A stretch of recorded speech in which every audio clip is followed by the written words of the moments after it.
Itu Nabi jalan dengan Sayyidina Abu Bakar sampai tiba di Yathrib atau Madinatul Munawwarah pada 12 Rabiul Awal. Mereka tidak pernah melihat Nabi SAW. Dengan baik-baik apa yang saya cakap ni.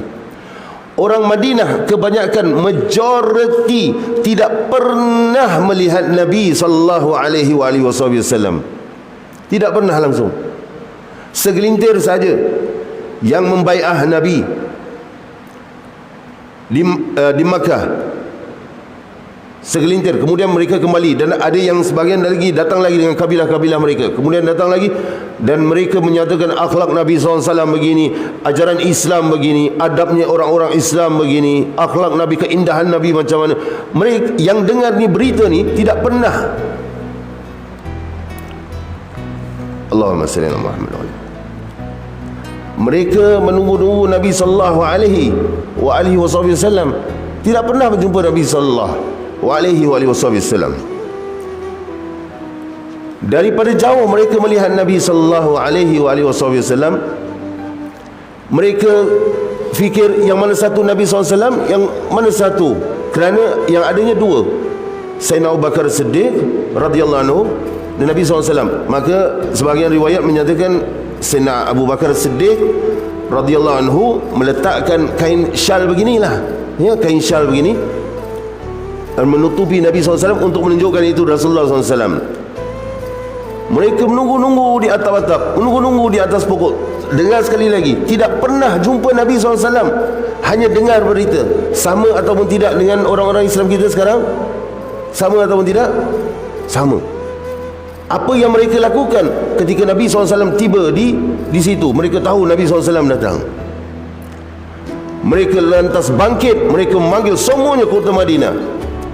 Keluar dan mereka menyatakan itu, tala'al badru alaina, telah datang kepada kami bulan yang terang, bulan mengambang, nur, cahaya. Wajib syukru alaina, dan wajib untuk kami syukur selagi mana mada'alillah hida', selagi mana ada orang yang mengajak kami kepada Allah. Itu bila kita tahu itu tala'al badru alaina min thaniyatil wada', daripada dua lembah wada'. Perpisahan saya dah pernah sebut dalam kuliah. Tengoklah nanti kalau sempat kuliah yang dulu-dulu, apa min thaniyatil wada' itu maksudnya. Wajib syukru alaina mada'alillah hida', dan wajib kami bersyukur selagi mana ada orang yang mengajak kami kepada Allah. Itulah yang kita, sama ataupun tidak. Kita baca maulid, ketika maulid tu dinyatakan, saya ulang sekali lagi, nyatakan kezahiran Nabi sallallahu alaihi wasallam. Kezahiran Nabi sallallahu alaihi wasallam.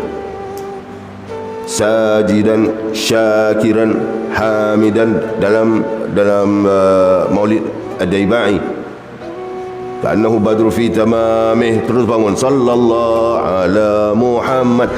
Itu menunjukkan kegembiraan Nabi SAW dizahirkan ke dunia, walaupun kita tidak nampak Nabi SAW simboliknya. Sekali lagi saya sebut, seperti mana jadi apa yang kita lakukan itu pada 12 Rabiul Awal selalunya, seperti orang-orang Ansar. Mereka asal daripada Yaman, kemudian mereka berhijrah ke Madinatul Munawwarah, dan mereka menyambut Nabi sallallahu alaihi wasallam dengan qasidah mereka, tala'al badru alaina. Mereka berdiri, dan kita pun lakukan begitu. Ada Nabi larang, jangan berdiri kamu semua, jadi kita pun berdiri. Jadi sekurang-kurangnya kita tahu, samalah kita, sama seperti golongan Ansar. Kalau tidak sambut kelahiran Nabi SAW pun, kita sambut hijrah Nabi SAW yang membuatkan Islam itu berkembang. Wajib syukru alaina, dan wajiblah kami bersyukur mada'alillah hida'.